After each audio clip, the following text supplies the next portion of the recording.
বন্ধুরা আসসালামু আলাইকুম। আজকে আপনাদেরকে দেখাবো একটি জমির ধরুন আমার দৈর্ঘ্য জানা আছে, প্রস্থ জানা নেই। তো আমার 5 শতাংশ জমির দৈর্ঘ্য জানা আছে, প্রস্থ জানা নেই। তো এখন আমরা চলে যাব এটাকে কিভাবে আমরা প্রস্থ বের করব।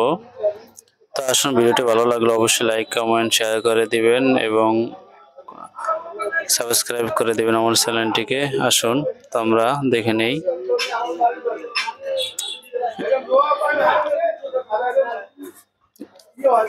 দেখতে পাচ্ছেন 5 শতাংশ জমির দৈর্ঘ্য আছে 30 ফুট। 30 এর জায়গায় আমরা 60 ফুট দিয়ে দিলাম। 30 এর জায়গায় আমরা 60 ফুট দিয়ে দেব দৈর্ঘ্য।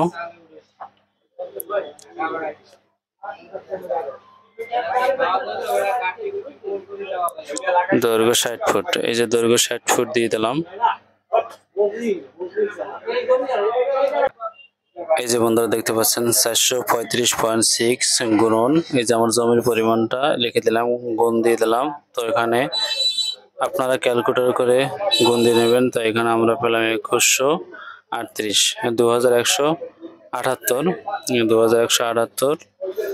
তো এটাকে আমরা ভাগ দিয়ে নেব। এই যে আমরা ভাগ দিলাম 2178 ভাগ আমাদের 60 দৈর্ঘ্য যেটা পেলাম, দৈর্ঘ্য দিয়ে 60কে আমরা ভাগ দিয়ে দিলাম। তো এখন আমরা প্রস্থ পেলাম কত?